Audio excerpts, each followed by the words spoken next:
Okay, so welcome everyone. Very good evening to everyone. So in this astonishing webinar on EV and EV infrastructures, business opportunities, I welcome you all on behalf of DIY Guru.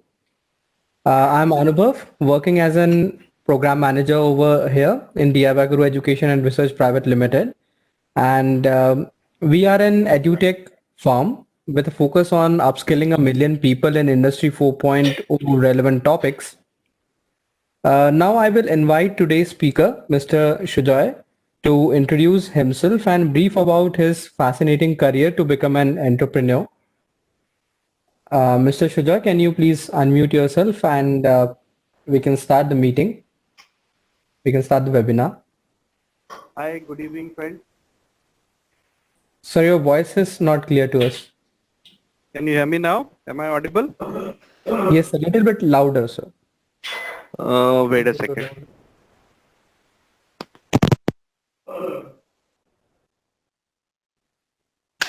Am I audible? Yes, sir. Very clear. Yeah. So I guess microphones don't work nowadays as much as a speakerphone works. Oh, yes. Fair enough. I have just put the video off because I think the internet bandwidth doesn't allow me to do both. And it's fine if you guys let me see if I can start my video again. Am I still audible now? Loud and clear, Yes, Anubhav? sir. Yes, sir. Yeah. So friends, first of all, welcome to all of you, and those who are from North obviously would be bearing a fairly chilly season now. I am Sujoy Chaurasia. I am director in E-Oxygen Automotive Private Limited. It's a startup, and it's a startup which essentially focuses on a small component of the business called On-Site EV Service Repair and Maintenance Company.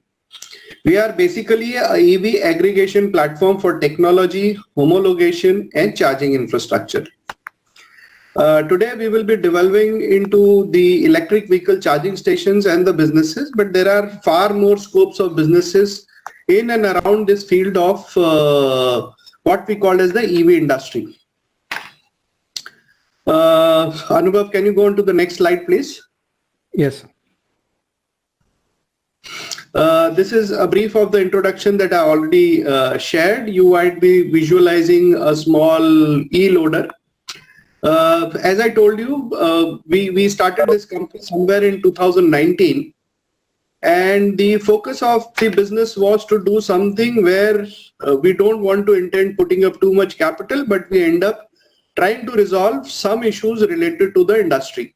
So when I say aggregation platform for technology, I am myself a homologation expert. I have been trading into parts of EVs, including helping develop EVs like retrofitting and stuff like that, and helping students across the country in doing this utilizing Delhi's supply chain network.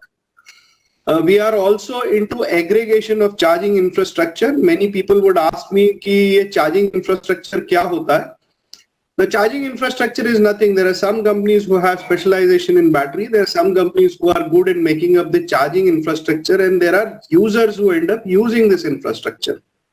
We act as the go-between between all of these participants of the industry, and we help them develop a business model which is viable for them in long term. As you might know, this is a very nascent industry as far as India is concerned. Anubhav, next slide, please. Anubhav, can you hear me? Yes, sir. Yeah. As you might see, what this charging station business or the EV industry business is all about. This is basically a technology which is more than 100 years old. I would say early previous century, when electric technology was already discovered as a technology which can drive automobiles. Apparently Europe and US were the first countries or geographies which started off with this entire revolution of electric business. But sometime around 1920s, Ford appeared onto the scene, and they discovered that probably oil-based powertrains are cheaper during that time. Obviously, during that time, environment was not the top priority for everybody. Cost and prices were. And it made perfect sense for everybody to go around utilizing petrol vehicles. Ford revolutionized it by bringing the first assembly-structured, assembly-made vehicles, which were fairly low cost as per the United States standards. Prior to that, having any kind of automatic vehicle for propulsion or for traveling was considered as a typical rich man's activity. Recently, in the last decade, that is somewhere around 2008, it was a gentleman called Elon Musk, who's today the richest man on earth. As of yesterday, he beat Mr. Jeff Bezos of Amazon. He started this idea somewhere in 2008 under Tesla Motors, and his first car, the electric Roadster, achieved 245 miles, that is 394 kilometers on a single charge on his vehicle. Thereafter, obviously, the company has not looked back. They have been bringing out vehicle after vehicle. So in spite of being just 3% or 5% in terms of annual turnover business to the best car company, General Motors, they are one of the best as far as valuation is concerned. Post this company coming in and doing some kind of a revolution within United States, where they made some fairly good efforts in putting up a huge infrastructure for charging stations. As you know, electric vehicle utilizes primarily electricity, बिजली का इस्तेमाल करते हैं. And because electricity can be stored only in batteries, there is no other way that you can store electricity. So they required a huge infrastructure for charging these batteries once it is drained up after driving 300 or 400 kilometers.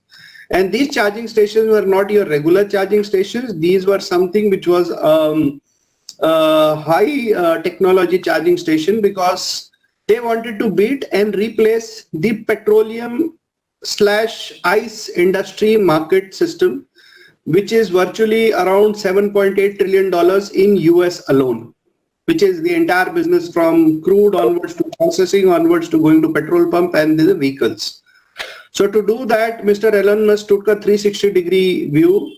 Not only was he making batteries, he was employing the entire charging infrastructure and making electric vehicles, which is what made him the success that he has achieved in US. Anubhav, next slide, please. Now, as I conveyed, charging, अगर आप देखते हो, charging time for 100 kilometers of a BEV range, there are various kind of power sources. Typically, we live in a country which 220 volts is the standard. US में 110 volt है as far as retail customer is concerned. Industrial is about 230 volts onwards till 400 volts.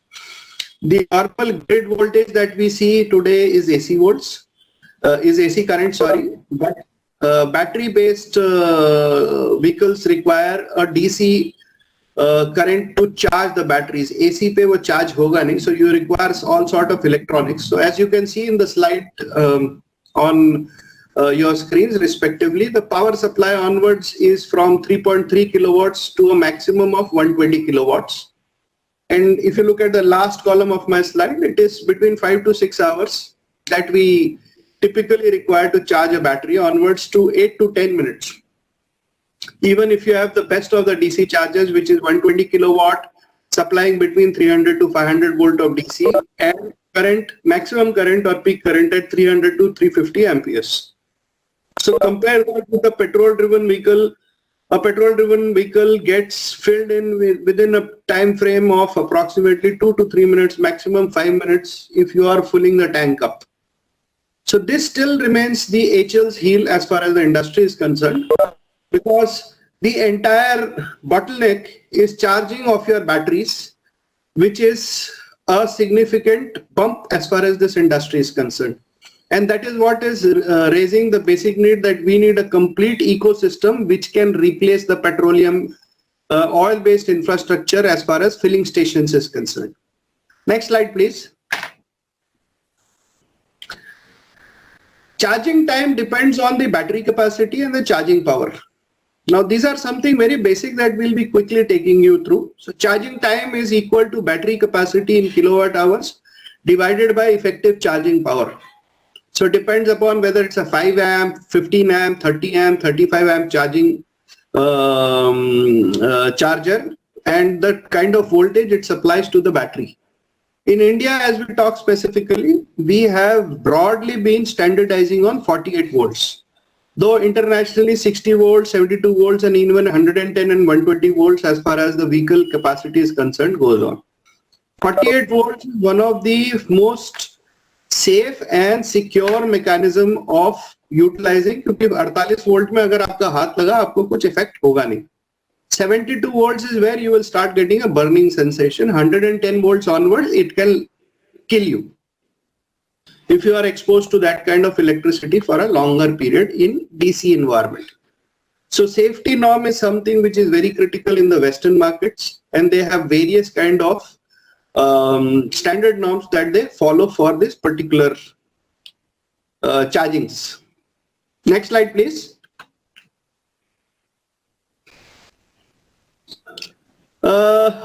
Charging stations, there are broadly 4 kind of charging environment that we see today in the current environment, and we are broadly following the US market itself.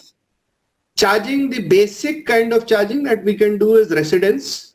In Indian scenario, it can be your 5 amp or your 15 amp, that is your regular plug, or the plug that you utilize for your ACs. As we know, AC draws a larger amount of power, that's why it requires a 15 amp plug and socket. In Indian environment, broadly where we have seen significant amount of electric vehicles coming across as two-wheelers. We have also seen Tata and Mahindra and now Kona as well as MG motors in the electric field. All of them can be utilized using home-based charging points. Apart from residential charging stations which are home-driven, if you are living in colonies or societies in large cities like Delhi and Bombay, you require charging while you are parked. And these are parking stations. These are typically called as AC type 1 or type 2 plugs which are used, and charging may be slow or high speed, depends upon what kind of charger is available.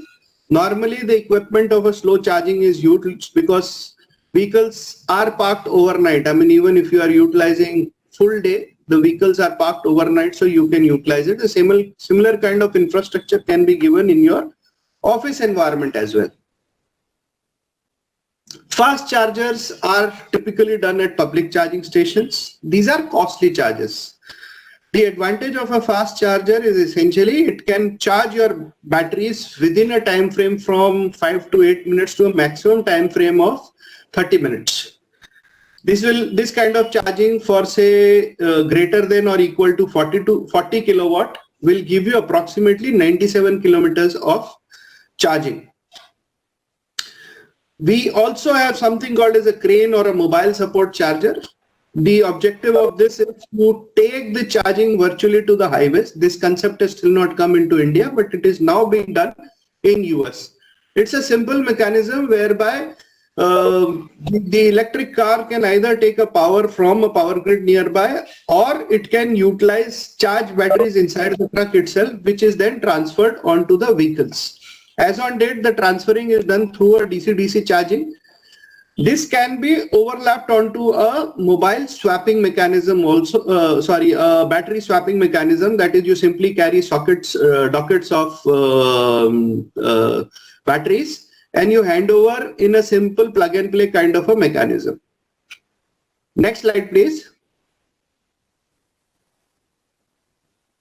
ये हो गया, ये cover कर दिया हमने अनुभव. इसके बाद वाला slide. Now costs are varied in different companies and different supplying mechanisms. At the end of the day, there are 2 costs which goes as far as this business is concerned. इसमें एक तो आपको equipment और machinery लगाना पड़ेगा. You will have to deploy the charging machinery and equipment for charging of your vehicles along with some metering mechanism, because आपको customer से पैसा भी लेना. You also require electricity in various compositions जो हमने पहला slide दिखाया था, in terms of what you need to provide to your customers. ठीक है, so costs vary. Government says cost will vary as per the electricity supply. Since Government wants the entire infrastructure to be similar to your petroleum-based structure. So they want that the EV charging should not be costed more than the cost of electricity. The margins here are fairly low. The volumes are low as on date because number of vehicles which are electric plying on the road are low as far as four-wheelers is concerned. Two-wheelers and three-wheelers have a relatively higher density. But they, because of the low battery configurations that they use, इनका requirement जो है वो कम है. Next slide, Anubhav. The safety modes, it's a US standard safety mode called as IEC 61851-1. It's an international standard for electric vehicle conductive charging system. It has defined 4 modes. Basically, all batteries are DC batteries, and all of them require DC power to be charged. So these are 4 different kind of sockets or dockets. One is AC. The charger is virtually on board. You can directly plug into that. The second one has an intermittent hardware. It's a domestic socket and cable with a protection device. It's again a AC directly. Then you have a specified socket on a dedicated circuit. These kind of charges, the third number of charges, are utilized a lot as far as public places are concerned. And then you have a AC-DC charger, where the DC conversion is done at the point of charging itself, and it feeds the DC current directly to the vehicle itself. Typically, the fast chargers come in this format, and this is where you will find it in most public places. This is also one of the costliest implementation as far as the DC-DC chargers are concerned. Next slide, please.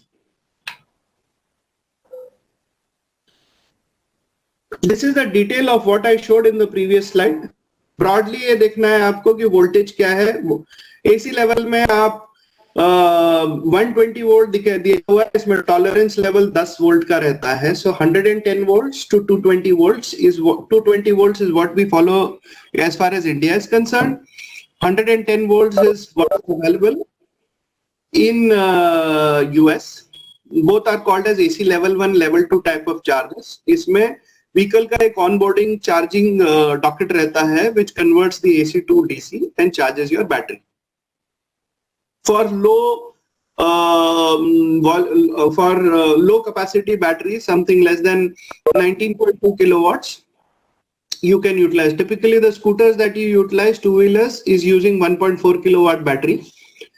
Even the Mahindra and the Tata vehicle that has been brought out is approximately a 19.2 kilowatt battery. Other vehicles have got slightly higher configuration batteries at 30 and 40 kilowatt respectively. The moment you cross say 40 or 50 kilowatt, you would require a DC level charger, because on a regular AC level charger, you will probably end up 24 to 38 hours trying to charge one vehicle for its complete capacity. There are additional standards and extensions which are utilized for heavy duty vehicles. These are DC chargers. They work at 200 to 1500 volts. And these are developed for very, very large commercial vehicles. Next slide, please.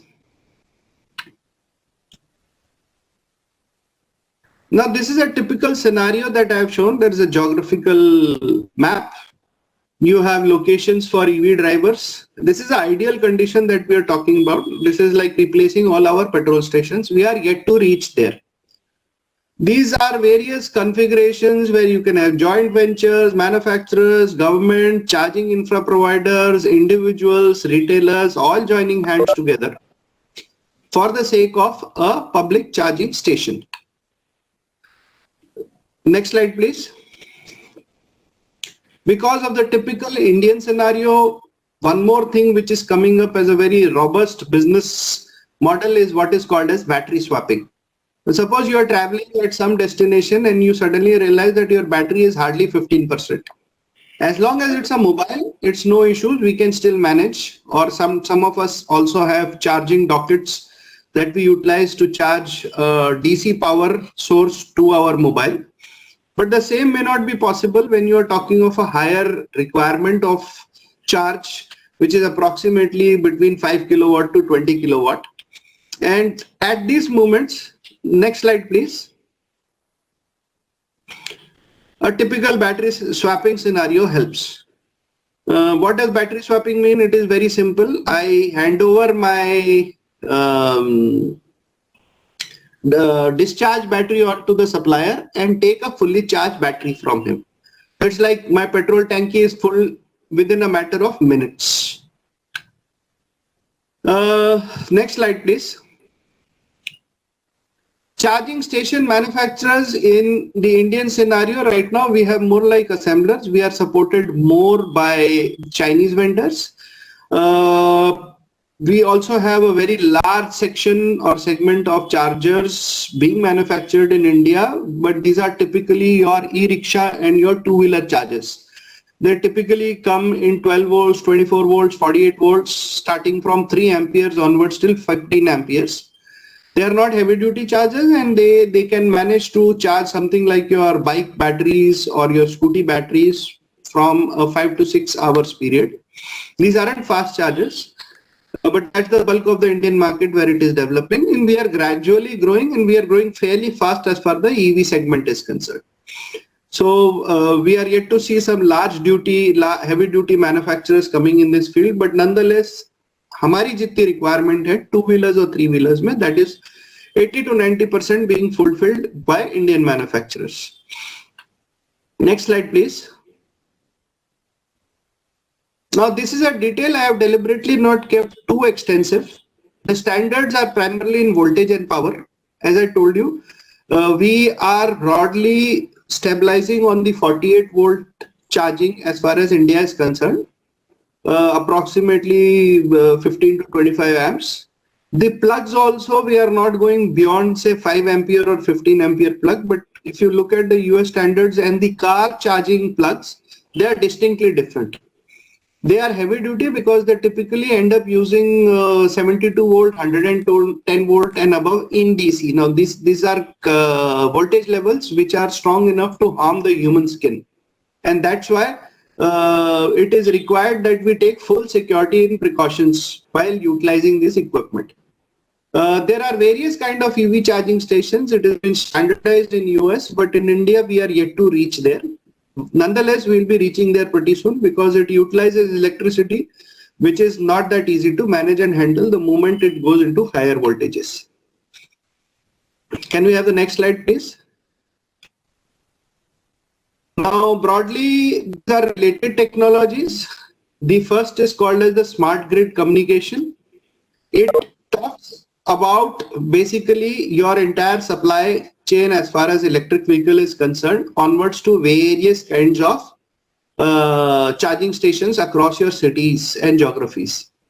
Now, the charging can be anything. It could be solar, it could be hydroelectric, it could be nuclear power stations, it could be anything. The present focus and the future focus is because we want to go into renewables rather than purely fossil fuel based approach. The ultimate objective is we want to reduce the carbon footprint. So to go for renewable, we are looking at a 360 degrees, which is from the source onwards till the consumption, the electricity should be completely green. We are looking at electricity generated by solar and wind powers and getting directly either the solar power is distributed at the point where vehicles are charged, or you can feed it to the grid also. Spark is nothing. Spark stands for solar powered mechanism for charging your entire thing. It's a US standard that is being utilized. It was a brand and now it has been converted into a standard.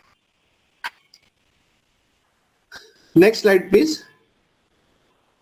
This is more like a debate that I can leave behind for the group. One is the eMove charging station, which is agnostic of what is the kind of supply. The second is a wind powered and or solar powered charging stations. Now this is a standard debate between the conservationists as well as the EV advocates, where they want to focus.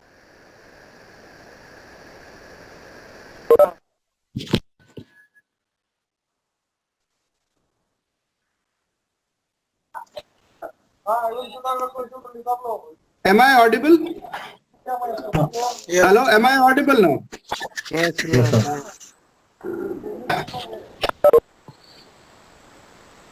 Next slide, please. Anubhav, can you give me a feedback till what point I was audible? You were audible till this slide. You were saying about the type of related technologies in fossil fuels and non-fossil fuels debate. Correct. So that's a classical debate. The ideal environment that I visualize is we will be gradually shifting over to solar and wind power. And for a country the size of India, we will be able to generate approximately 60 to 70% of our power requirement in another 7 to 8 years. So that's the most ideal situation. As you know, we are committed to the Paris Climate Change Accord, which requires us to reduce our carbon footprint, and fossil fuel is a significant polluter in that, or a carbon footprint generator. So when I say going over to renewed, I am quite positive that solar would be a major contributor, and we as a country are given a fairly large geographical footprint for solar powered generation in India, and we have that much of land mass. The next slide, please. Now, as I told you, the entire business model involves a selling of vehicles, which is a straightforward business. I mean, you get vehicle finance, etc., etc. So you can lease out your vehicles, and the bank or a financial company will fund the ownership of the vehicles. Broadly in India, it is two-wheelers and three-wheelers which is being set aside. Cars is still a nascent business. Now, within the EV industry, if you see, or a vehicle component, nearly 40 to 45% is contributed because of the battery cost. आप अगर एक electric rickshaw से उसका battery का cost हटा दो, a typical lithium ion pack battery, you will find that it knocks off nearly ₹1 lakh from the cost. The same thing is true about two-wheelers which are being sold for 75, 80 or ₹1,25,000. If you remove the battery, the cost reduces by 40-45%. That's a significant cost. The best way to handle and manage it is to segregate the two. आप गाड़ी को अलग बेचो और battery को आप एक petroleum fuel based mechanism में भेजो where the consumer pays as he goes by. मतलब वो या तो माइलेज के हिसाब से देता है या एक दिन. Someone is talking. I can hear a lot of noise in the background. Can you mute please? Thank you very much, friends. So the basic business models which are there as far as the charging infrastructure is concerned is you create a charging infrastructure and charge the batteries. It's a bit slow because typically slow chargers are the ones which are cheaper. Fast chargers आप करोगे तो आपको cost benefit immediately नहीं मिलेगा. You need really deep pockets to fund a fast charger. A slow charger comes for as low as 1,200 to 1,800 rupees, but it takes 5 to 6 hours, maybe 10 hours for charging a typical 48 volt 28 Ah battery. So it's a mix and match. The best possible scenario that I see is what Sun Mobility has already launched, which is pre-charging a battery and giving it the moment you drive with your vehicle inside. It is called as a battery swapping business. I see the most in that. Government has also made it mandatory now for builders who are doing large offices or builders who are doing large residential complexes to deploy charging stations now. Now, that is virtually the last slide. There are various permutations and combinations as far as the franchisee model is concerned or the entire business of the electric vehicle charging stations is concerned. And on this note, I would close the presentation and open up the session for question and answer session. Anubhav, you can define as to how people can ask the questions, and I would be more than glad to answer. Anubhav? Yeah, sure, sir. There are some questions in the chat box which are coming. Okay. You can view the chat box. Wait a second. Nitin Bansal, do I answer from the last one onwards to back? Yeah, previously there are no questions as such. There is Okay. just an issues of joining. You can start from here. Fair enough. So I'll answer Nitin Bansal first. उसके बाद जिसका जो question है, I guess there are 4 or 5 questions which are previously asked. We'll answer that. I'll start with Nitin Bansal first. I just see one sentence, Nitin here. So that regulation is for slow charging or fast. Right now, the regulation for charging is not standardized. Electricity distribution is a state subject.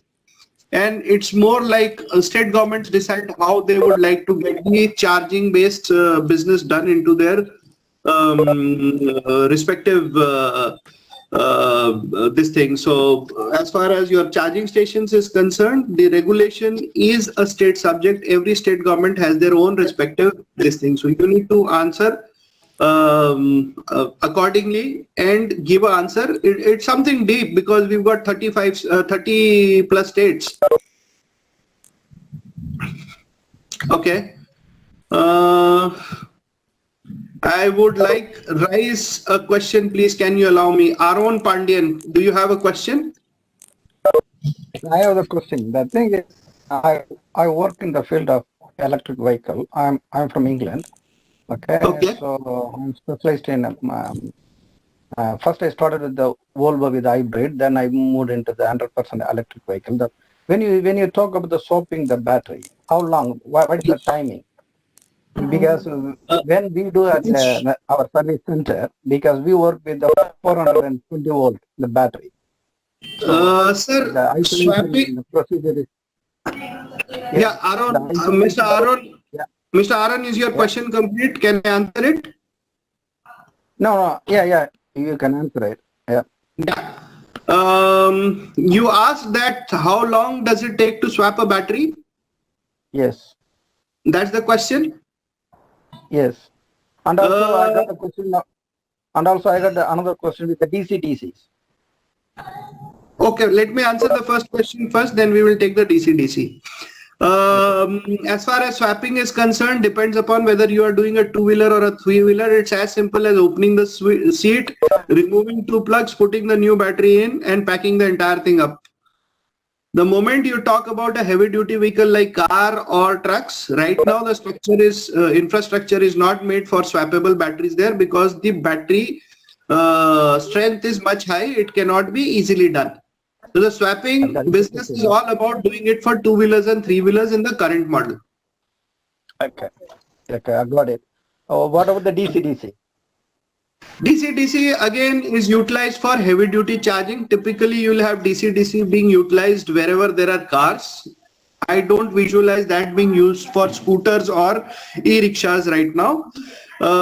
In such situation, you cannot have a swappable battery because it becomes too heavy to manage.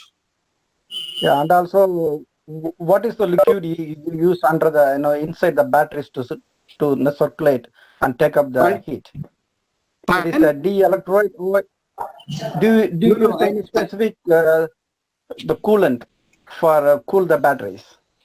Sir, it depends upon a technical perspective. Right now, coolants are used in heavy duty car batteries only. Regular e-rickshaw and two-wheelers are not using liquid coolant batteries right now. It increases the cost and India is a cost sensitive market. Okay, thank you. Got it. Thank you, Mr. Pandian. Sir, we can just answer the questions which are pre-asked. I think most of the questions are related to those. So it can clear them also. Fair enough. So let me first open an Excel sheet. I will go one by one. If the participant is there, I'll be answering. I have Mr. Akash Agarwal. Is Mr. Akash Agarwal available here? You can just say yes or no on... Yes. Akash, you had asked what kind of legal advisory. Akash, are you from a legal company? Yes, I represent a law firm, yeah. Pardon? I am from a law firm, yeah. I work at a law firm. Great, great, great. Have you ever got any client or customer who has come to you seeking advice in the EV field? Yes, I have advised a EV company on supply of their electric buses to a state transportation PSU. I have advised Okay. the company on switching of battery in India. We do a lot of EV work. Okay. Wonderful. So the moment you talk about an electric bus, whenever you are doing government business with government, you need to be very, very careful. Otherwise, your money will get stuck. So that is Correct. one field that legal advisory companies would be sought of. But as I told you, right now, the entire scenario of deployment of buses is a fairly little bit slow because of huge and heavy investments. Largely, as I know of it, EV is the first phase where some kind of legal discussion is required is at the phase of its homologation. As you know, Correct. homologation is required to run any vehicle on street which is commercially sold. So that is the Correct. first phase where the legal requirement is there, just as any mechanical vehicles. Apart from that, any kind of business scenario where, say, for example, battery swapping, it's the property of the company which is being utilized by a client. So naturally, they would require all kind of protection that this battery is not stolen and taken away from them. So they require legal support there. Similarly, when you are doing business with government, you require legal support. So apparently, law firms have, I guess you have already answered that also because you are already doing that kind of business. You've got a bright future as far as this particular business is concerned. I will take on the next question. This is Mr. Ravi Verma. Mr. Ravi Verma, are you present? Yes, sir. Yes, Ravi, sir. are you- Yeah. You asked as a mechanical engineer, what are the trending business areas in EV sector to gain income? Yes, sir. Sir, any and every EV field area, whether it is job oriented or entrepreneurship oriented, please be rest assured for the next 7 years, this sector is only going to go up. This sector is not even 1% of the ICE vehicles. In next 7 to 10 years, we are supposed to displace only 20 to 30%, not even 50%. And to do that, let me give you a perspective. India alone has more than 87 million vehicles, which are flying on the road. These are registered vehicles. Apart from that, if you take the non-registered vehicles, you will have more than 150 million vehicles flying on the Indian road. Yes, sir. Okay. Compared to that, we have just 1.7 million e-rickshaws registered and not even approximately 3.5-4 lakh two-wheelers right now plying on the Indian road. So you've got a lot of scope as far as this field is concerned. Your expectation was, I wanted to know how I as a mechanical engineer can create a side employment in EV sector. What do you need to do, Mr. Verma? What are you expecting? Side income in the sense, due to this COVID situation, we cannot stand on one employment. And electric vehicle is, it is the future of us. I think I wanted to know, how as a mechanical engineer, I can sustain in this electric vehicle field and start a new business regarding, I have mentioned that regarding the installation of charging stations. In that way, have you got any ideas regarding this? As a mechanical engineer, these are the areas you can focus on. I have thousands of ideas. My startup started in 2019. Okay. Yes, sir. 2019 was also not a very brilliant year as far as business is concerned in India. Okay. We wanted to do something big. We were doing something like trading of wire harness and stuff like that, which is not a very high volume, high income business. So we started identifying gaps in this particular industry. One gap that we found was that while everybody is busy selling the electric vehicles, which are China imported, nobody actually focuses on providing servicing. Yes, sir. The entire concept of e-oxygen started up with the servicing concept of the electric vehicles. To be very frank, it is far easier to service an electric vehicle compared to a regular petrol or a diesel or a CNG bike or car. Yes, sir. Electric vehicles is made of plug and play components. You've got a motor, you've got a controller, you've got a all Yes, sir. as far as the EV is concerned. So you give a little bit of application of mind and you can easily convert these mechanics into electric vehicle repair mechanics. Yes. If you go around your society, around wherever you stay, you will find around 5 to 10 mechanics who are already doing petrol vehicle repair and maintenance, but you will not find for electric vehicles. There is a huge scope. Yes, sir. Yes. So that's it, sir. This is my question. Yeah. Thank you, sir.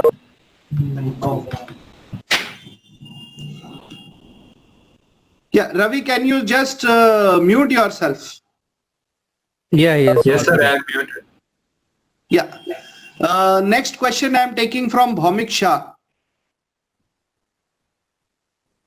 Bhaumik, are you there? He's there. Bhaumik, your question is technical resources as well as vendor master for EV charging manufacturing. What do you need to ask? I didn't get your question. So like I want to know how the customer is charged for charging the station and what are the average price of the per charging station in the market right now. Sir, you get electricity in your house? Yeah. Have you ever paid the electricity bill? Yes. How much do you pay for an electrical unit? Around 5 to 6 per unit. 5 to 6 rupees per unit. Yes. Typically in the retail environment we are living, you'll either use a two-wheeler or a three-wheeler. Yes.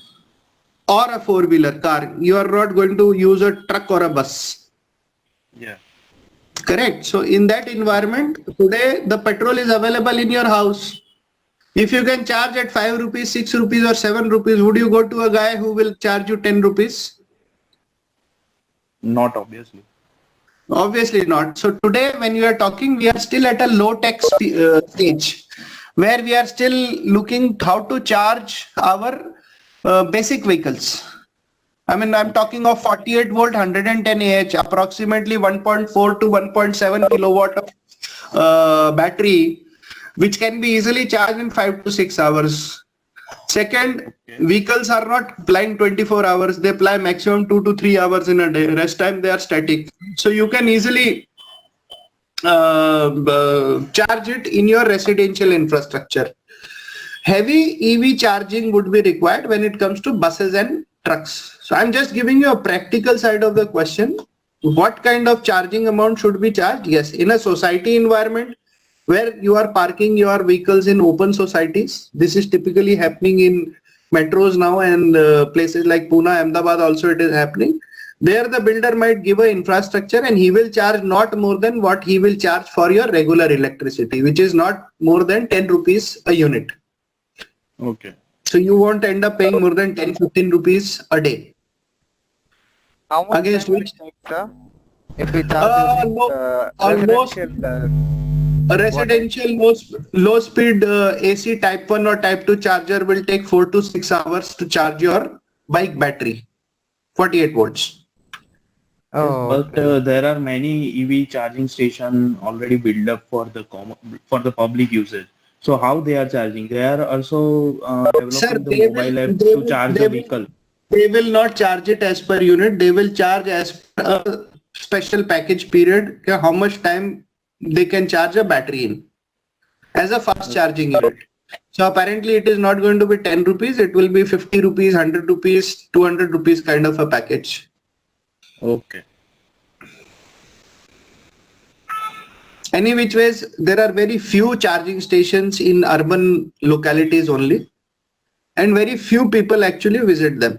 Because to be very frank, if I own a Tata electric vehicle, my first preference is I charge it at residence or at office.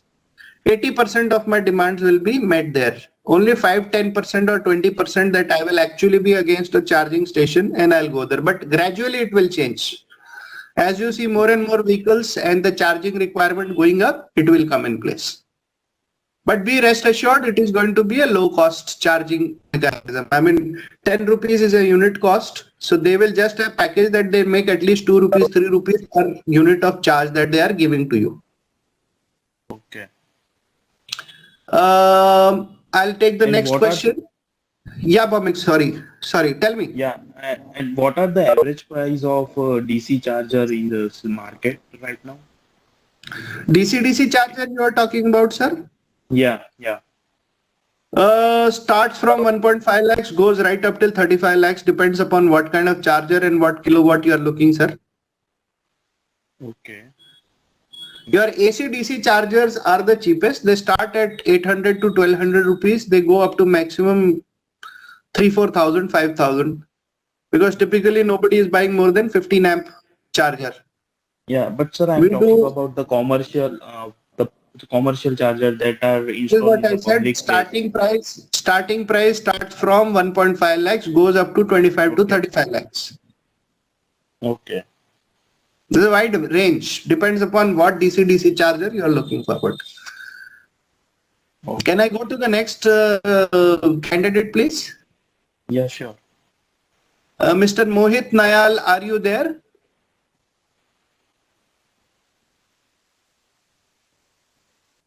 Mohit? Not available. Mohit Sahu is there. Mohit Sahu, I don't see a question by Mohit Sahu. Mohit Sahu, had you asked any question? No, sir, it's not mine.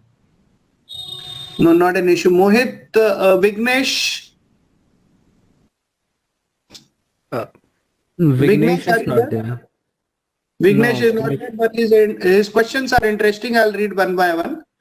What are the opportunities and problems to start a EV parts business in India?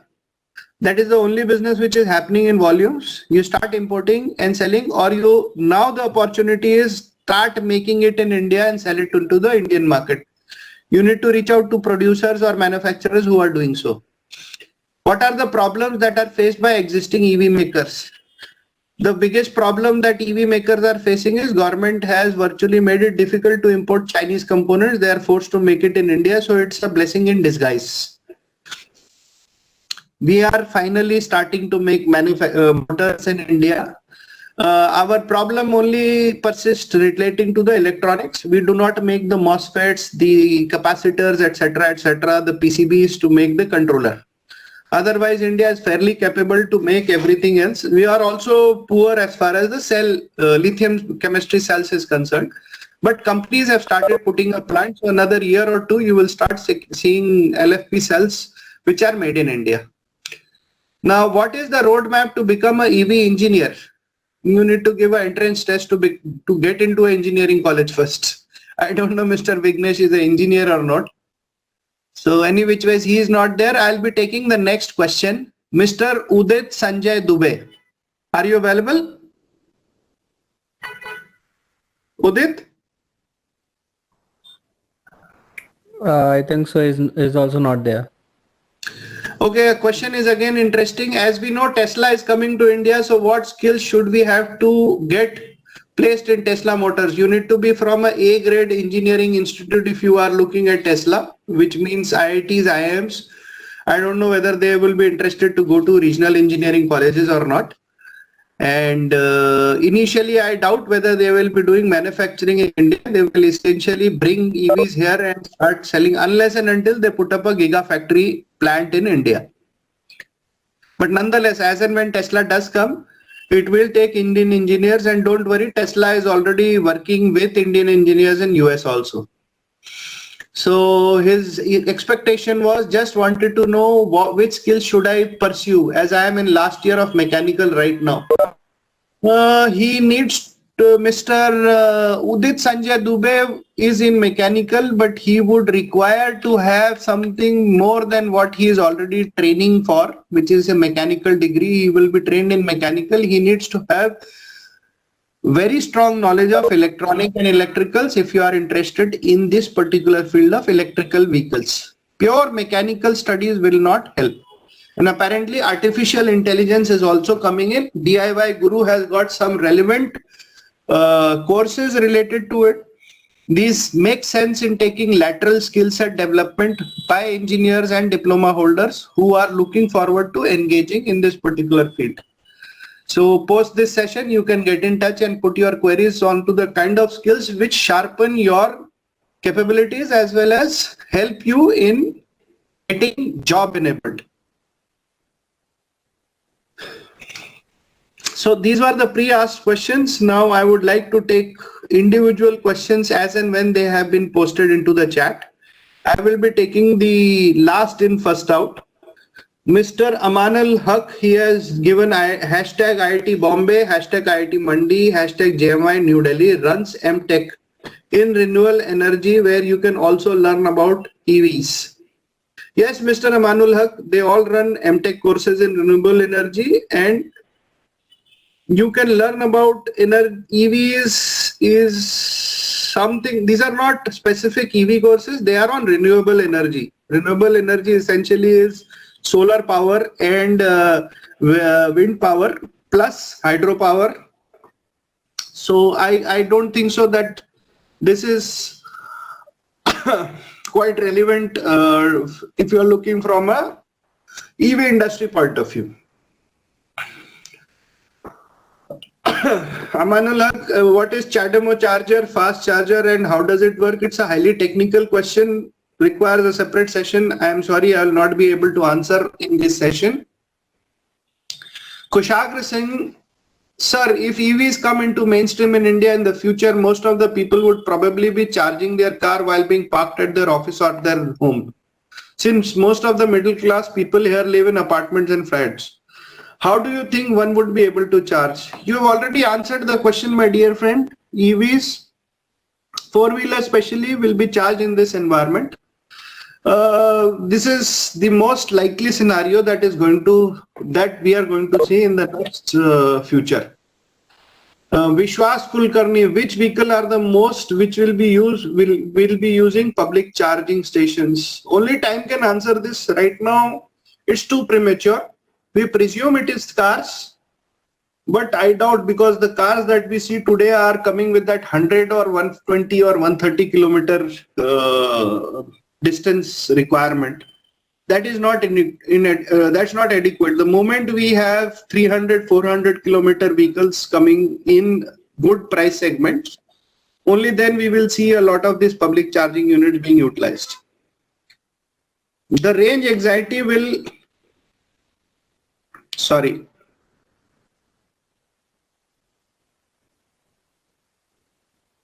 The range anxiety will gone over as Tesla will launch in June 2021 with this Model 3. They work on all the infrastructure. You are right, Amanul Haq. Range anxiety will be over, but Tesla comes at $25,000. If you do a simple calculation, it is 20 lakh plus. Whereas your Tata and Mahindra is selling at between 11 to 13 lakhs. So you can very well understand how many people who will actually go for it. India is a market which is more attuned to a 5 lakh or a 6 lakh kind of a vehicle. We will see more of a vehicle separate and a battery separate kind of model coming into India. I will request everybody, boss, technical questions may come, focus karo. This is more of a business opportunity, and how and where you guys can make your this thing. Mera please general knowledge check mat karo.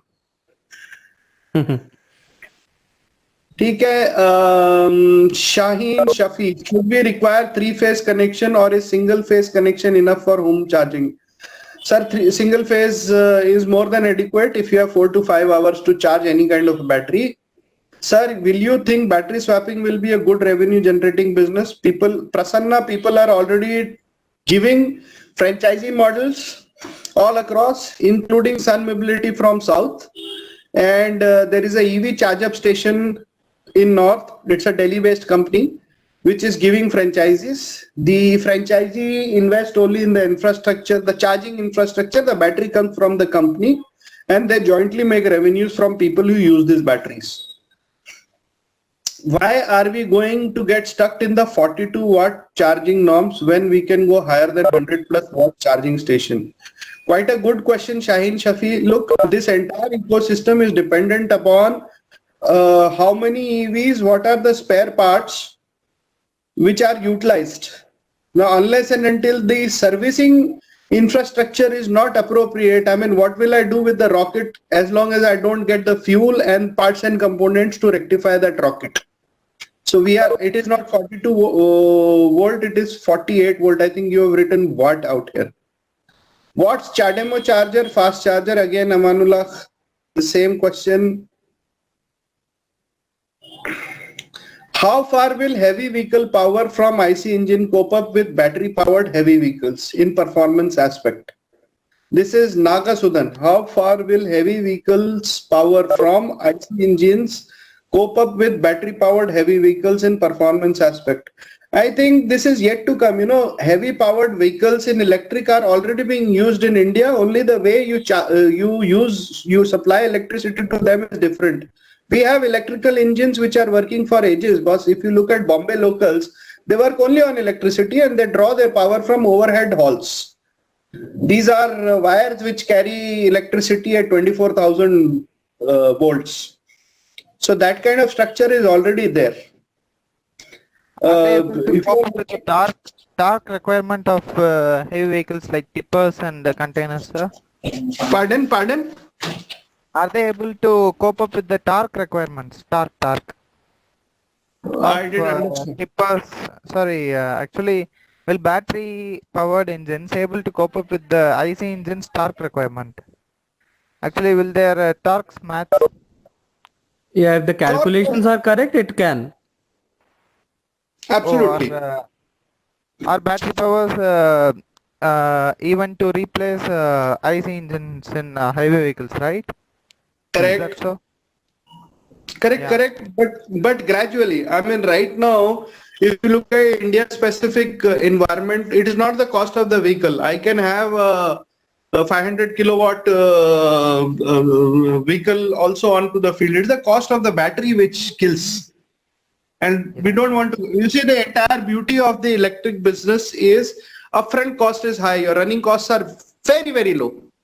And India produces its electricity within the country, whether it is coal, sun, solar, all electricity is produced inside. So it's a function of as and when the battery cost or our capability to store energy comes down, we will be more successful in that. Yeah, great one, sir. Right. So will EV prices be less than normal ICE cars, and can common man afford it? If you remove the battery costs, the EV vehicle is already lower than the ICE cars. In fact, take an auto rickshaw which is gas or CNG powered and take a e-rickshaw. An e-rickshaw cost around 1,25,000 lead acid. Remove the battery cost, it is less than a lakh. A regular ICE auto cost around 2.5 lakh rupees without the fuel. So you can very well understand that that structure at an optimum level. Obviously, I cannot compare, say, a 1 kilowatt battery powered e-rickshaw with a e-rickshaw, proper rickshaw. But nonetheless, that is the situation.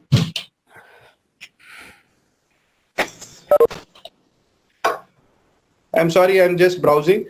What is AC type 1-2 configuration?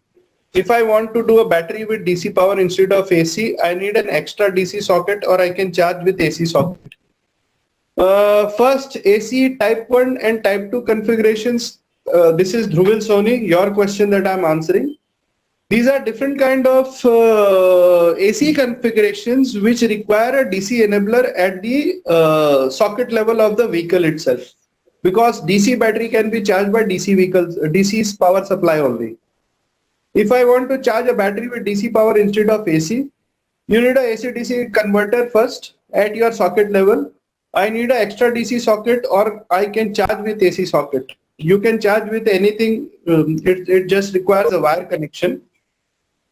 Suppose a company or a startup, this is Abhishek, a company or a startup makes an electric vehicle, basically a car. Do they have to first pass or testify the car at ARAI ICAT before selling or marketing it? Of course, yes. If you want to do this in India, you can't sell, otherwise you will be jailed if you try to do it. Is it necessary or depends upon the company to have it or not? depends upon an individual who is trying to do this activity. If you are planning to make a vehicle and sell it in India, it is mandatory that you require, and this process is called homologation. Okay, sir. Again, Amanul Haq, I guess you are very, very active, Amanul. Hello, sir. You told about the battery swapping system. I think it will take a lot of time and hectic process too for three-wheelers and cars. No, sir. For three-wheelers, it is very simple. As I told you, it is a 1 minute activity. For cars, I have already told you it is not practical. Deepika Priya Darshani, depending upon our Indian weather like floods, how do we charge or so do swapping in those conditions? In heavy monsoons, these vehicles are as good as useless. But during heavy monsoons, if you have got more than 2 feet of water logging in your streets, you can't drive a ice vehicle either. You need a boat. So this question doesn't become quite meaningful, but nonetheless, monsoon period in a country, in a typical tropical country like India, you require some fairly good amount of protection. I'm sorry, I'm lost here. Which type of battery is used in electric car? Janam Gandhi. Sir, it can be a lead acid battery, it can be a LFP battery. So are you asking what is the chemistry, or I didn't get your question? It's a DC battery. All batteries are DC batteries. Janam Gandhi, are you there? Janam? I don't think he's there. Okay.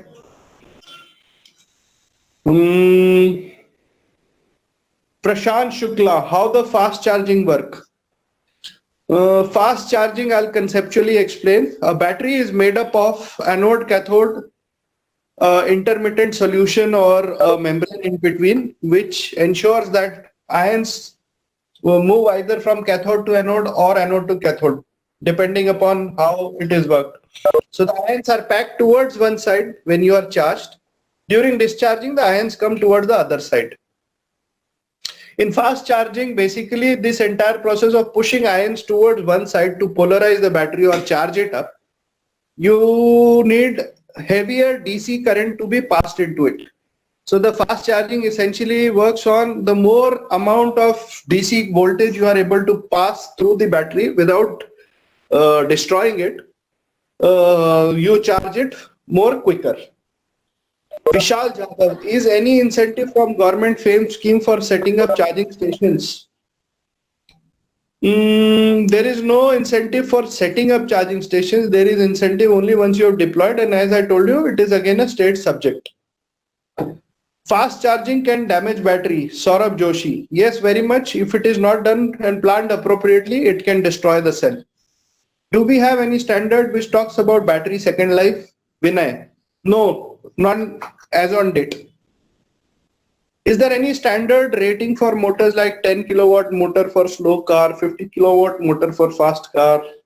Rough numbers. Chirag Goyal. As on date, there is no standard power rating except for what is low speed and high speed as far as the Indian homologation standard is concerned. Anything which is less than 250 watt or less than 25 kilometer speed is a low speed vehicle. Then you have various segments like a L3, L4, L5, L7 vehicles.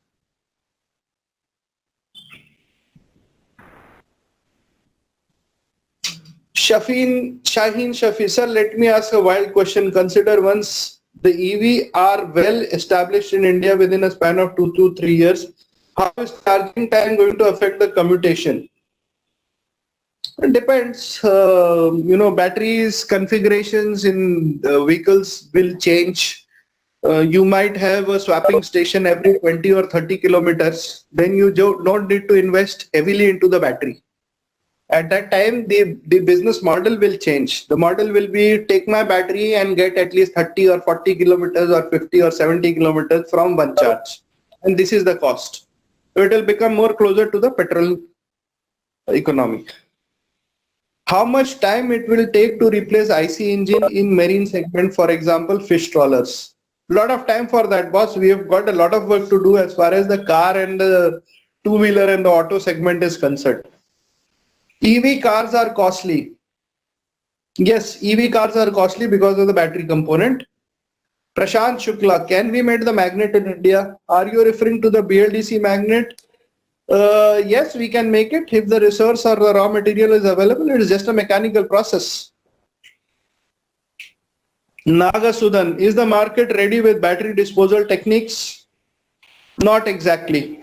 The world market isn't ready. So India to kya baat karenge? Except for Tesla trying to make an effort to do something on that. There are few companies which are making the effort, but none that I know of, because in a used lithium battery, the only component which is viably sold off is cobalt. Even the lithium is not worth it. Vishwa, Or the yes, disposal techniques are not up to the mark. How far will regeneration be possible, sir? pardon? Actually, how far will regeneration be possible if disposal of batteries are not up to the mark? You see, this activity is already going on in North. What people do is they select batteries, whatever the discarded batteries. Now, typically batteries are made up of multiple cells. Yeah. They dismember each and every cell. They test out each and every cell as a charging discharging. Wherever they find even 50% life in a cell, they repack it and it goes into the seconds market. It can be utilized in the solar power segment, because solar power segment also requires batteries, and their weight is not an issue. You can have a 10 kg, 20 kg, 100 kg battery. As long as it is cheap, it is no problems.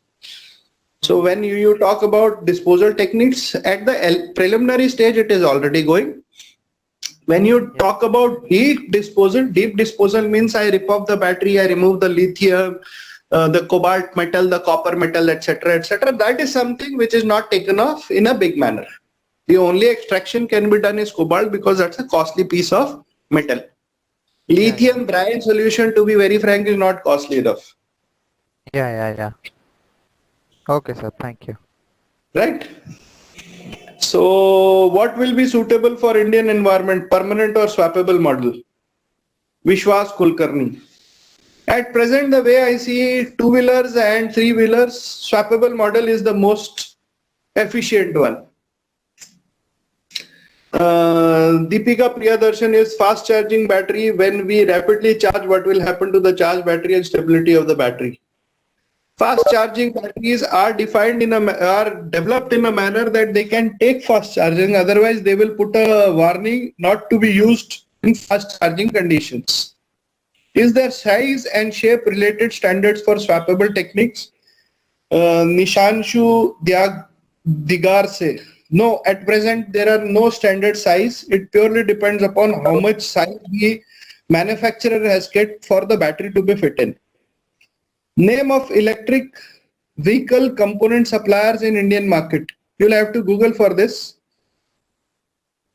because there is no one name. There are thousands of names.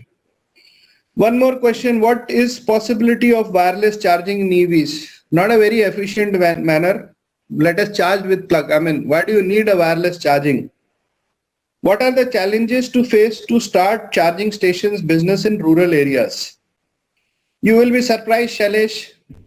Maximum amount of business is happening in rural places like Bihar, where electric rickshaws are selling. You may not have a petrol pump in villages, but electricity reaches there, so they can easily run an electric rickshaw compared to an auto. So the major challenge to them is availability of electricity as far as charging station business in rural area is concerned. The second challenge is they should have that many number of e-rickshaws or two-wheelers which will be their customers. So it's already happening. Don't worry about that. What are the challenges to face to start charging station in rural? You already asked. What are challenges to face? I think you put the same question 3 times again. If swapping is the model for India, how will charging stations perform? Even for swapping, Vishwas, you require charging for the battery which is come, right? So you still have a charging station at the point where battery is being swapped. It is not that the swapping point will then supply to a charging station where the battery can be charged. So it's like I have a charging station with say 100 or 200 batteries, and every day some 100 people come and give their discharge batteries to me, I need to charge them. So charging station to hai hi hai wo. Amanul Haq, if there is wireless charger is available through magnetism, yes, it is available. I guess you are answering my question. Role of vehicle financing in promoting electric vehicles. Lots of them, boss. Lots of them. Nobody wants to buy vehicles in down payment.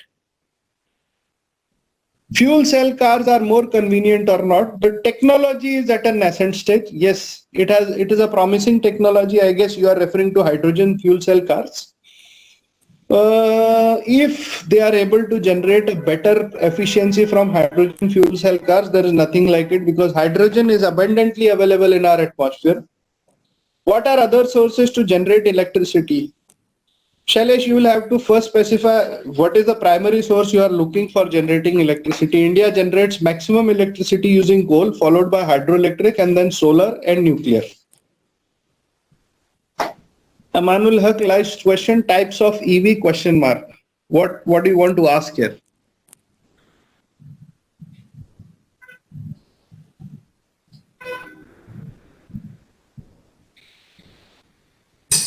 Akash Agarwal, every time you post a question, that query disappears. Okay, Vinod Sehrawat, are you available? Vinodji, can you hear me, guys? Vinodji is not there. No. Okay, do you provide franchisee in Faridabad? Vinodji, we have got tons of kinds of franchising in Faridabad. You can pose the question to him. In fact, we can provide franchisee to every corner of India if you are interested to enter this business. There are various kind of franchises, whether it is the education segment, whether it is electric vehicle charging, whether it is servicing of electric vehicles. It depends upon how much money you have and what is your area of interest. Rudra Sai Prasad, can I join your startup? Rudra, if you are referring, there are two organizations you are talking about. One is DIY Guru and second is E-Oxygen Automotive Private Limited. Which one are you talking about? Rudra, are you there? Yeah, Rudra Prasad is there. Rudra, let me answer the question. As far as E-Oxygen Automotive is concerned, our business model is entrepreneurial oriented. We make entrepreneurs, we don't make employees. So if you are interested in entrepreneurship, you are welcome to join. You can join me as of yesterday. Prashant Shukla. Good evening, sir. Yeah, Rudra, good evening. I'm pursuing my fourth year BTech in Tribly, sir. Okay. I'm interested in entrepreneur in EV side, sir. So what can I do? Means Rudra Prasad, we are looking for franchisees all across the country. Let me give you a model. This is a model which will ensure you will have to run for at least a year to set up the business, but it starts paying you from day one. Our business model is simple. We charge 25,000. Whichever cities we go, we have typically got a corporate client readily available. So if it is Chennai, Hyderabad, Bangalore, we already have a customer. As a franchisee, your first job is to set up the entire infrastructure. You can have a shop of your own, or you can connect it with someone who is providing servicing to electric vehicles, could be a two-wheeler or a three-wheeler. Or we can go to the extent of training a regular car or a auto repair center to become a EV repair center. A typical EV repair center has three requirements on repairing. One, it requires what is called as disruptive, which is your vehicle has been hit by something and you require denting, painting. The second part is electronics and motor, which can be done at the site. So if you are interested, you can inform DIY Guru. They will put you on to me, or you can also Google for my name. Prashant, Rudra. Yeah, Rudra Prasad, tell me. How can you contact? How can I contact you? We will provide you the contact number. You can get my contact number from DIY Guru, not an issue. Okay. right? Anybody who wants my contact number, or you can Google from Sujoy Chaurasia. You can get my LinkedIn number. Send me a connect. Give me a reference of this particular meeting. I will tell you what is the franchisee model or the business. Prashant Shukla, can India become EV hub? After China, India is the only country which has got that kind of market, engineering skill and manufacturing base to become EV hub. Why India is not doing, I don't know. Yes, we should become the next big EV hub for world, for especially two-wheelers and three-wheelers. Other than battery and aerodynamics, how can we increase the range of EVs? Getting more efficient batteries is the only answer. There is no other way that we can increase the range of the EVs. Amanul Haq, I am interested in entrepreneurship. I am from New Delhi. Great, Amanul. What is your background? Amanul, are you there? Amanul Haq, are you there? Yeah, hello. I'm here. या अमानुल, आप क्या कर रहे हो? आपका पढ़ाई खत्म हो गया है या अभी भी पढ़ रहे हो आप? खत्म हो गया. Actually, I have done BTech in mechanical. After that, I have done MTech in renewable energy science. ठीक है. Which part of Delhi are you from? Okhla. Pardon? Okhla. That is great. That is great. So, and what kind of business are you interested in? In EV charging station. Okay. What kind of money do you have to start off a EV charging station? How much money it will take to start? Sir, I am asking you. मैंने अगर आपको बोला कि आपके पास capital नहीं है कुछ तो 2 to 4 lakhs. Hello? Yeah, hello. Am I audible? Yeah, you are audible. Yeah, 2 to 4 lakhs. 2 to 4 lakh. 5 lakhs is the minimum required to start off a EV. What do you call it? A charging station. Yeah. As a franchisee in Delhi. I'm saying proper Delhi. If you want, you can. I will show you to the company's charging station plus an area. Yeah. आपको एक जगह चाहिए होगी. So you can ask for my number from DIY Guru. They will share my number and I can tell you how to go about doing it. Okay, sure. Nishangshu Digar say, how is the electric waste management should be conducted? Electric waste as in battery waste, are you referring to that, Nishangshu?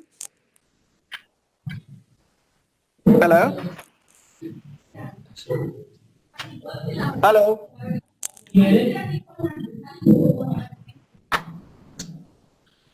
Can you be a bit louder? Yes, sir. I was talking about battery only. Hello. Yeah, tell me. Hello, sir. Am I audible? Yeah, you are audible now. Yeah, sir. By electric waste management, I was referring to battery only. I just answered that. I told you that this is at a preliminary stage right now. Okay. It has started, but ये हमारे कबाड़ी वालों ने ही काम चालू किया है. Basically वो बैटरी की sorting करते हैं, अच्छी बैटरी यूज कर लेते हैं, बेकार बैटरी फेंक देते हैं. Okay, so sir, अभी के सिनेरियो में ऐसा चल सकता है, लेकिन जब लार्ज अमाउंट में इनका प्रोडक्शन होगा, तब इनका मैनेजमेंट किस तरीके से करना चाहिए आपके हिसाब से, अभी आपके नॉलेज के हिसाब से? देखो ऐसा है, आपका जो भी ई वेस्ट होता है, India is a very conservative country. We are typical middle class. हम लोग वो सेकेंड हैंड मोबाइल को भी बेच के 500,000 रुपया निकालने की कोशिश करते हैं. तो इसका जो बैटरी होता है वो सब कलेक्ट होके इट गोज टू द कबाड़ खाना मार्केट. वहां पे उसका देखो इंडिविजुअल बैटरीज आर चेक्ड. अगर थोड़ी भी एनर्जी रहती है, I am talking specifically of LFP cells, okay, not your NMC pouches. Okay. These kind of cells are then, अगर एकदम बेकार है तो they are ripped apart. Only cobalt is utilized, rest is thrown away. Okay. So these materials are radioactive in nature, I guess. No. They are not radioactive in nature. They are chemicals. They are environmentally damaging, but they are not radioactive. Okay. Any more questions? Have I missed out someone's question? One can raise the hand or put it on the chat. In place.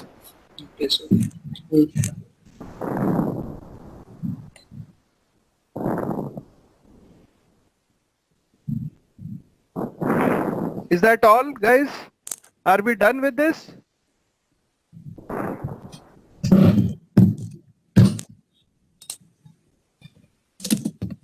Okay, friends. Thanks a lot. Thanks for participating in the session. Hello. Hello, sir. This is Nishanshu again. Yeah, Nishanshu, tell me.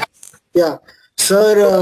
There is as we all know, there is a limited reserves of lithium ion available. And because of that, some of the companies are shifting to other options, like solid state batteries or other batteries. Like past few days only, I was reading about Toyota's technology that they are working on solid state batteries. Okay. So what's your take on this? In what side India should also start doing research, because since the lithium reserves are very limited and we have only very few under our power, and since we have found only one reserve in Karnataka only. Sir, first of all, lithium in a lithium battery is hardly 4 to 5% of the total composition. Okay. So be rest assured, we have enough lithium that even in our current rate of consumption, or if we go 10 times more than this, will be available for the next 100 years. Okay. Lithium is just utilized as a small layer just to ionize and travel between the cathodes and the anodes. That is true about the story of lithium. Even China doesn't have all lithium inside its own country. It comes from Australia and it comes from South America. Yeah, Brazil and Bolivia. Correct. Yes. So be rest assured as far as lithium is concerned, and it comes in a brine state. Brine state मतलब जैसा हमारा समुद्र का पानी खारा रहता है, वैसे वो lithium is a salt.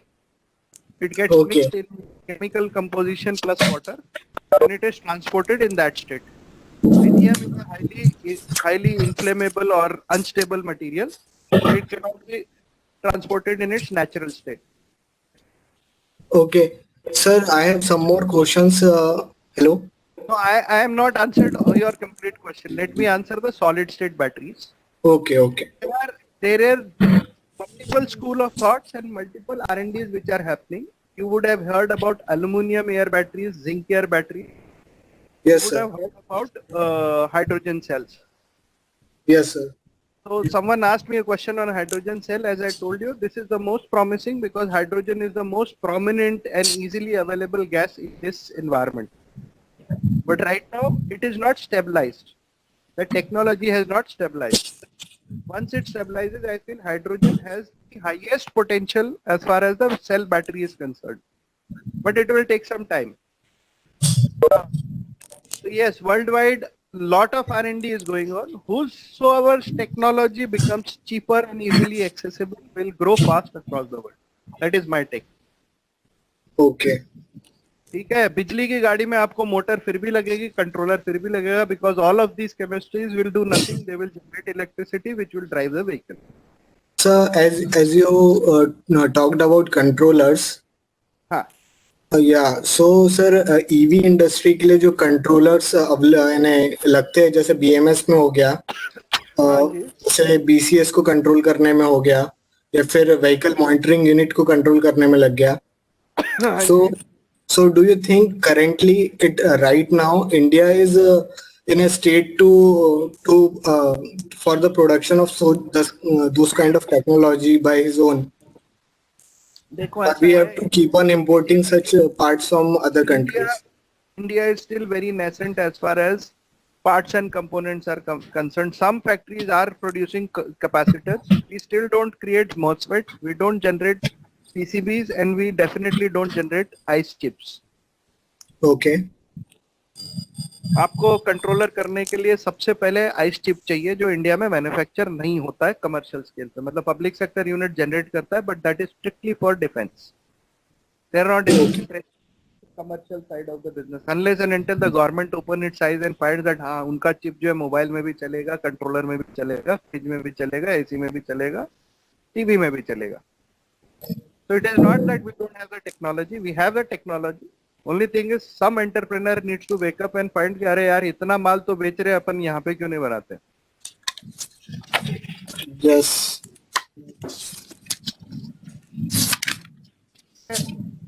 Anybody else, brother? Sir, some more questions like जो distribution network है, because जब ये EV का यानी जब EV का market चालू होगा, Yeah, go ahead.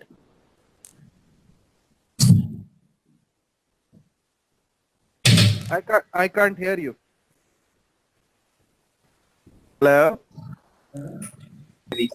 Hello? Yes. Am I audible, sir? Yeah, you are audible. Yeah. Sir, as we all know कि जिस हिसाब से अभी EV का ये बूम आने वाला है, तो इसके लिए जो पावर रिक्वायरमेंट रहेगी, जो electric vehicle charging station requirement रहेंगे. हेलो. Yeah, go ahead. हाँ सर, तो ये इंडस्ट्री में अभी आपको क्या लगता है कि कितना काम करना बाकी है और ये इंडस्ट्रीज को कैसे मतलब ग्रो किया जा सकता है, अलग अलग रिमोट एरिया तक कैसे पहुंचाया जा सकता है ताकि ये जो ईवी का डेवलपमेंट है ये लास्ट एंड तक पहुंच पाए, हर एक ग्राउंड लेवल तक पहुंच पाए. आप you please see our website eoxygenautomotive.com. I will share couple of my videos also. Okay. Basically, if you look at how electric vehicles became popular in India, it is the poor three-wheeler e-rickshaw, as you called it, which made electric vehicles popular in India. Yes. We are not successful in electric autos or electric cars, but we are super successful in electric rickshaws, which are lead acid driven. Okay. And one thing that everybody from the EV industry should realize is that India is a low cost economy. Yes. If you sell a shampoo bottle for 500 rupees or 250 rupees, it may not generate so much of volume. You bring out the shampoo sachet at 1 rupee and it will sell in volumes. So the same concept applies here also, unless and until we are able to crack how to bring EV technology to the people. You see, one thing we must realize is petrol is not available at every residence today. Okay. But electricity is available at each and every house. Yes. And 220 volts, 5 ampere socket is more than adequate to drive an electric vehicle battery today, two-wheeler or three-wheeler. Even in fact, if you have seen some societies which drive electric cars, they are also using the 48 volt configuration only. So we have enough and ample amount of technology that we can take the low hanging fruit, basically the low circuit areas, traveling distance of 40 kilometers to maximum 100 kilometers, which is possible to be done on an electric vehicle. Yes. ठीक है, so India का जो entry level market है, the entry level market of India is huge, not only in urban markets, even in rural markets. We have seen roads are not built properly in places in Bihar and Northeast, but electric rickshaw is selling like hotcakes because they don't have petrol stations, and even if they have petrol stations, they don't want to buy petrol at 80-83 rupees a liter. Their electricity is available at a damn cheap rate, 4 rupees, 5 rupees, 4 rupees to 5 rupees unit cost, it is available at a subsidized rate. So they are more than happy driving electric vehicle. So first question that you are saying that how it is to be reached to the lowest possible denominator, it is already happening, boss. Please go and check out in Bihar, Jharkhand, West Bengal, Northeast. In fact, where it is not successful is in Maharashtra, Tamil Nadu, Karnataka. Here, local unions and government was not very open to the idea of electric rickshaw. It was criticized, it was said it's a weak vehicle. Lot of things were brought in to block this. But gradually as people realized it has got a good environmental potential, people are opening it up now. In fact, we as a company are driving electric loaders in Pune in the commercial segment. We provide these services to e-commerce vendors who utilize it for their logistics requirement. Okay. Sir, can you please share the name of your firm in chat box? Sure, I'll put it right away. It is called Oxygen Automotive Private Limited. I put it on the chat box. Yes, sir. We received. Absolutely. And my my co-director and co-founder, Mr. Pal, will be website.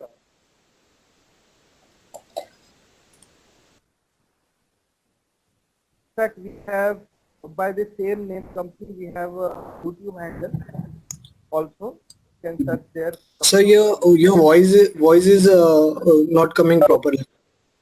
Abhi audible hai? Am I audible Yes. now? Yeah. Yeah. Any more questions, please? Yeah, this is Arun Pandian again.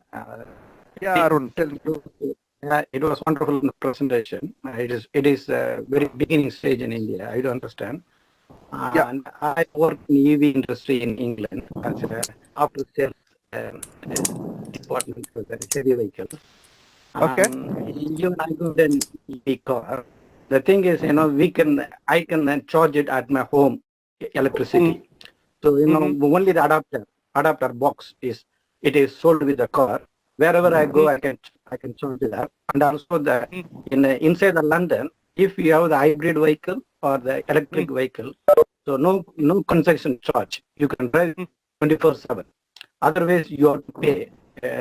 I think the £60 per day if you want to go inside. After 20 years, costs are totally banned inside. And also the TFL, the transport for the London, they I think 2025 they want all the vehicles is electrics. Okay. They don't want even the hybrid. Everything should be in electric. And also they want to implement the service station every bus stop. Every bus stop, the 30 seconds they will sort it up. They are working on the new technologies coming up. When the bus stops, automatically charging up, the leads are coming up, the lights type things. It's going up, but in India it is a beginning stage, and also some other about India, how to start the business, how to go all the assets with the local politician to up the politician.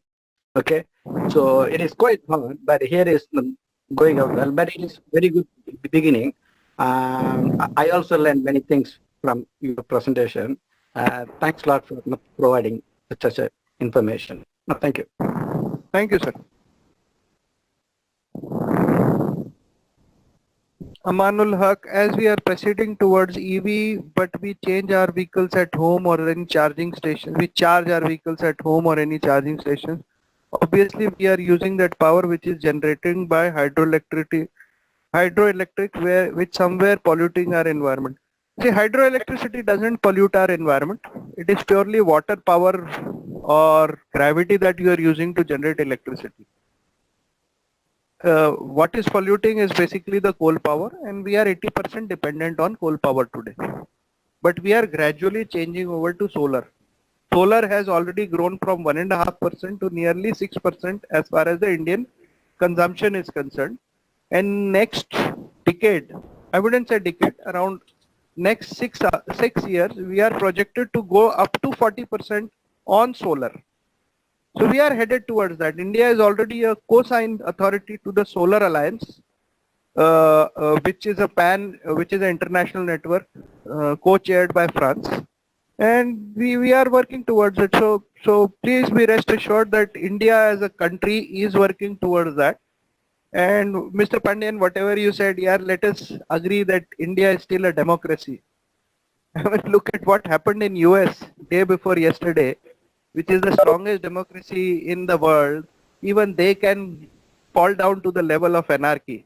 So at least we are Indians. We have grown from a very poor state. We may not be as strong and powerful or advanced like China, where it is the gun culture or the single party rule which has driven. We are still a democracy, and we have been able to manage development in spite of the shortcomings of democracy. We should respect that. And still we will make it, we will have to make it happen in India, in spite of this chaos.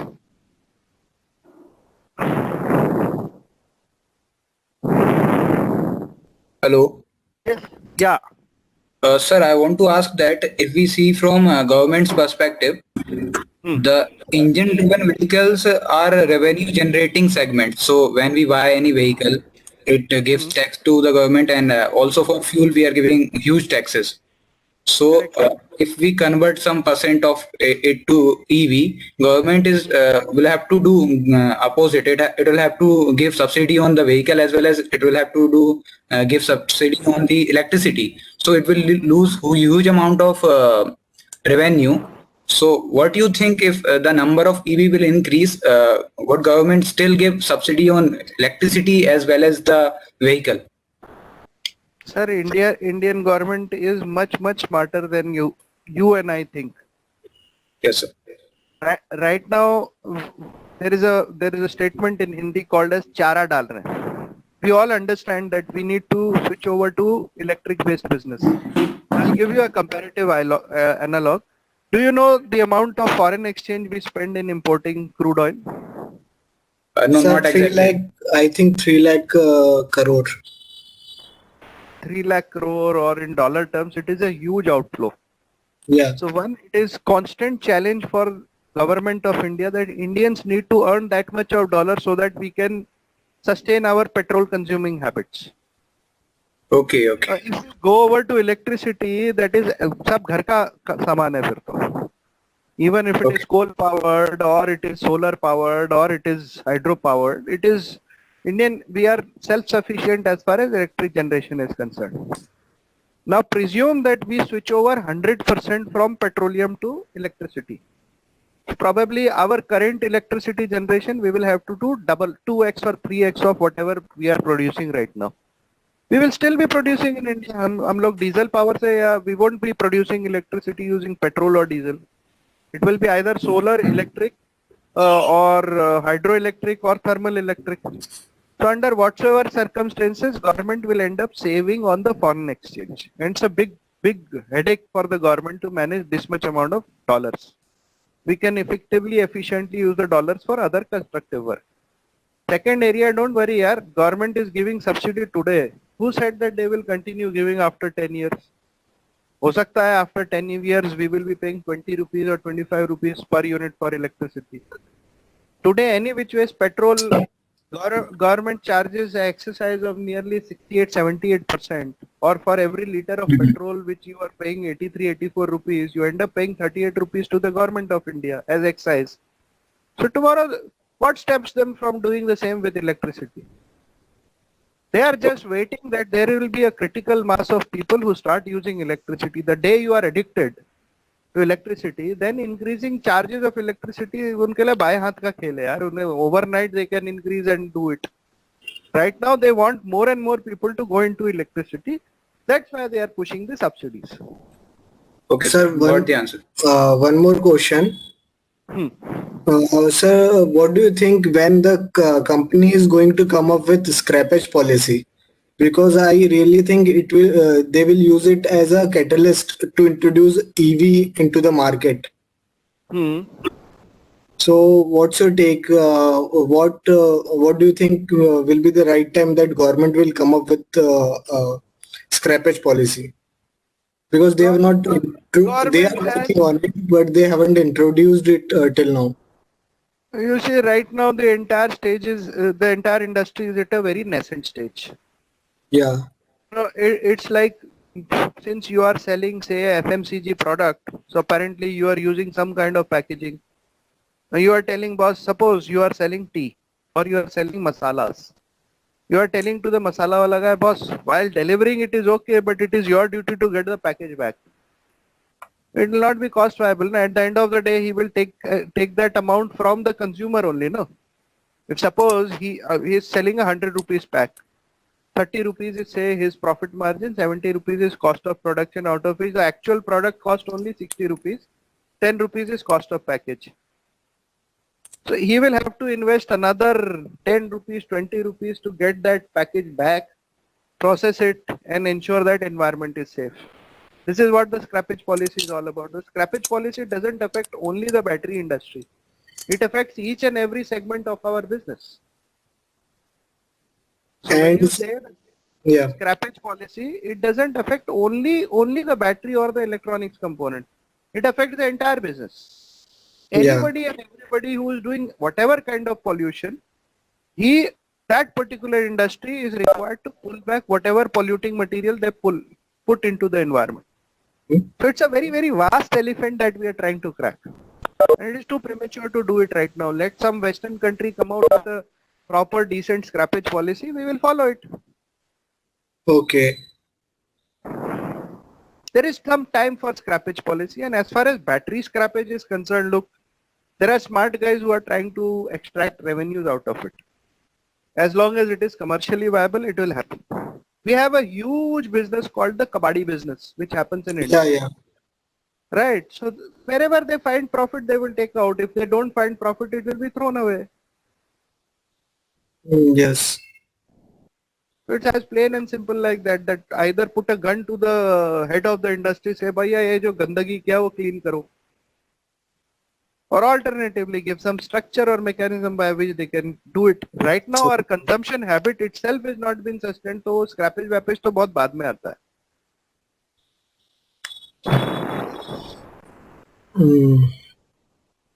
Yes, sir. Truly, it was. Hello. Any further questions? I will take questions for 5 more minutes and then we can call it off. I would be most welcome to provide answers. My mobile number, my LinkedIn ID can be Googled out, and you can get in touch with me if you are interested to start some. Hello. Hello, Yeah, sir. yeah. I would like to ask you a question. May I know your full name, sir? Sir, Kekanshu.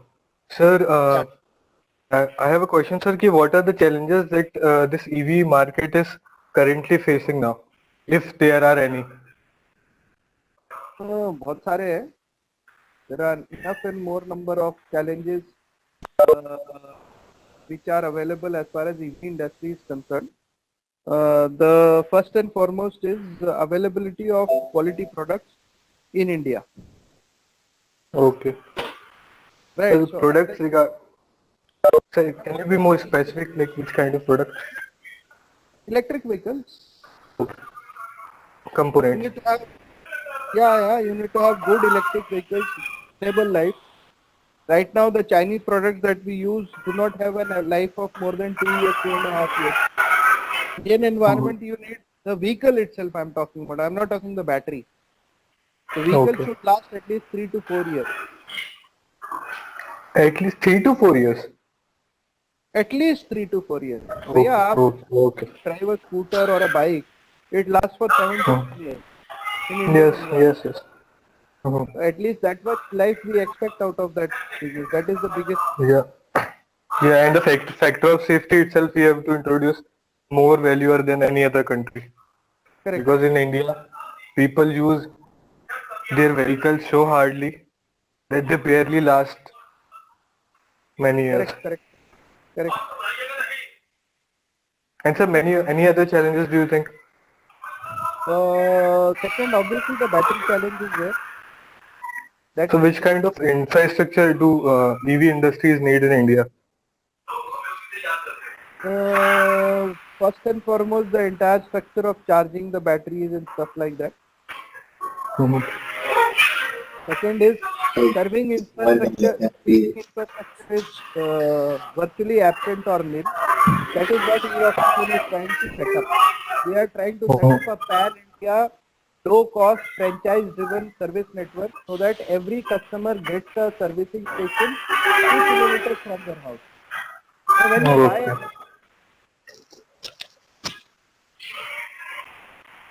Hello? Not able to hear you, sir. Am I audible? Sir, right now, yes, sir. Yeah, am I audible? Okay. I Yes, you're audible. muted myself by mistake. So what I'm saying is that unless and until we don't reassure the customer that your range anxiety is taken care of, which is basically that my battery doesn't go out of charge while I am on the road, and Servicing is very critical. I mean, everybody forgets. Everybody thinks that भैया बिजली का गाड़ी बना दिया, electric vehicle is built, so you can easily drive it wherever you want to. It's not like that. It's a mechanical product. It is bound by its very design to be damaged. And if you are damaging a vehicle, you should need a service network which can easily repair it. So e-Oxygen is trying to drive that, and our franchisee fee starts from as low as 25 to 30,000 rupees. Okay. I mean, it So is just lower another than question. Hello? Yeah. So just another question. Yeah. Maybe related to this, or you might not find it similar. So what do you think about Tesla coming to India? Good. Let them first start selling in India. They have promised it 3 times before also, they didn't turn up. Yes, sir. India Sir. is not a very attractive market for them. Yeah, that's why they have gone to China. Even China majburi mein gaye. They have gone there only for the sake of batteries. Lithium ion They batteries. really don't want to be there in China, and China will ultimately kick them out. There is nothing special that Tesla is giving to China. Hello? Yeah. Yeah. So what do you think about the business of conversion of vehicle from a diesel to electric vehicle? Because there are several startups who are actually working on vehicle conversion. They are started supplying conversion kits so that people can opt for change in the drivetrain which they are currently using. So what is the future of this kind of business in Indian market? As the current market scenario which is we are currently observing.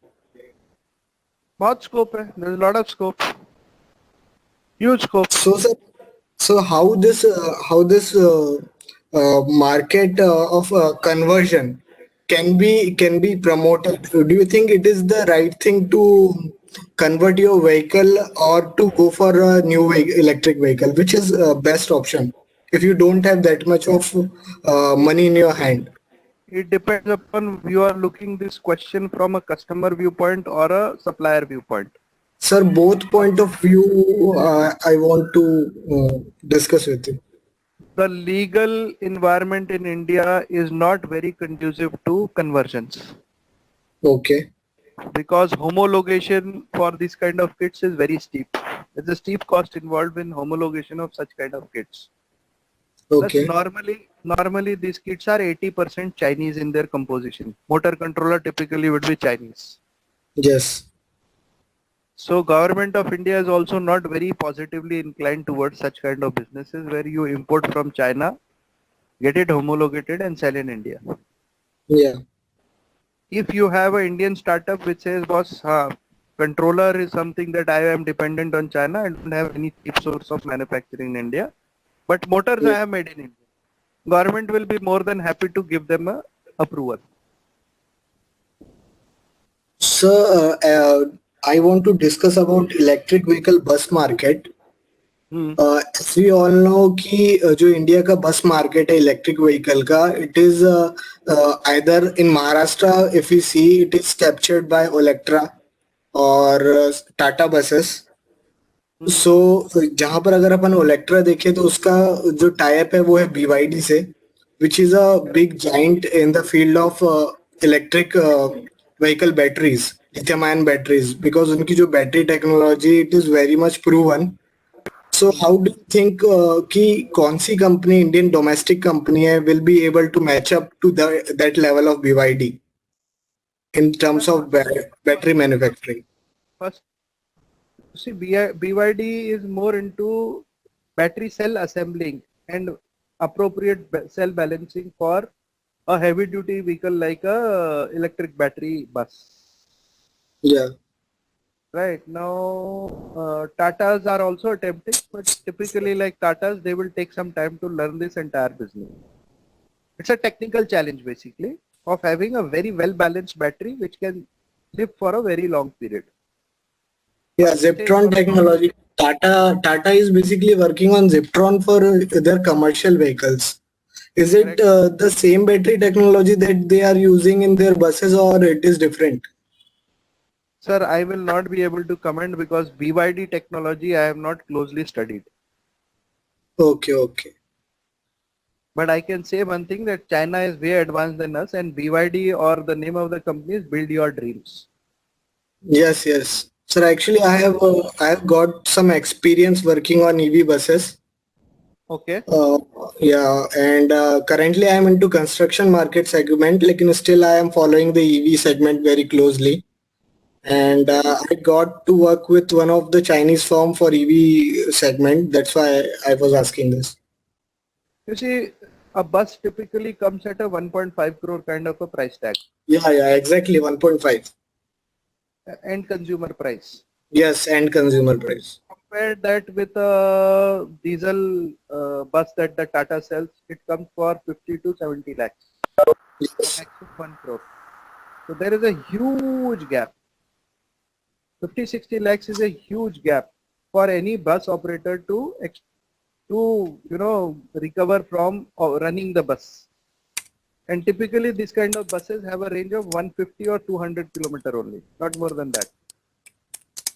A significant chunk of the cost is sunk in the battery, which will again become half-life after 4 or 5 years. Suppose the battery system is such, it is giving 200 kilometer when it is new. For a period of 3 to 4 years, it will come down to 120, 130.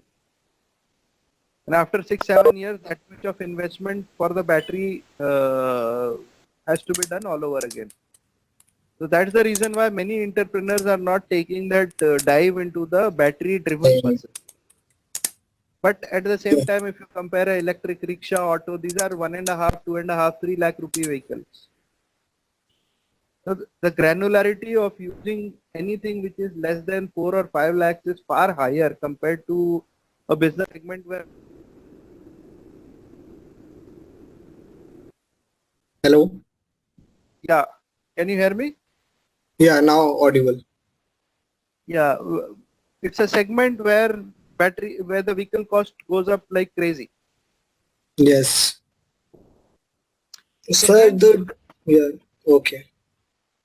Yeah, Nishanshu, I would love to answer that, but I guess we are already beyond time. 8 o'clock, 8 baj gaya hai. We spent around 2 hours together. Sir, I will also love to get connected with you after this workshop. Yeah, You can send me a LinkedIn invite, Nishanshu. Okay. Just Google on LinkedIn for Sujoy Chaurasia. You will find my name. There is no other Sujoy Chaurasia. It's a very unique name. Okay, sir. I will definitely catch up with you. Sure, sure. Thank you very much, friends. Thanks a lot for this session. I hope I've tried to answer each and everyone with the best of my knowledge. And any further knowledge you can link. Yeah, Prashant, tell me.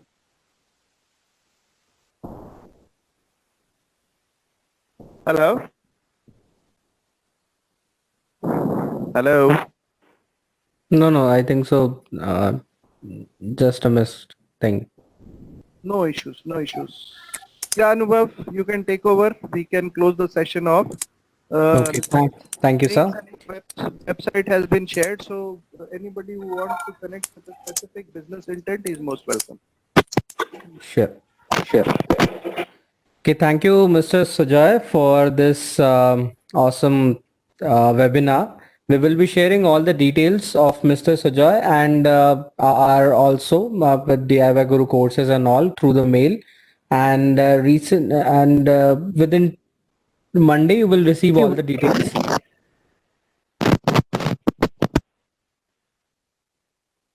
Thank you, sir. Thank you. We will, by this note, we will sum up. Hello? Yes.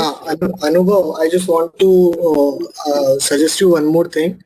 You guys please conduct such kind of workshops in certain time interval, because this was quite insightful from Mr. Sujoy Chaurasia, sir. So it was a great Mr. Sujoy. Sure, sir. Sure. We will try our best to organize these type of workshops in future also. Yeah. Right. Thanks. Thank you, sir. Everybody can leave. Thank you.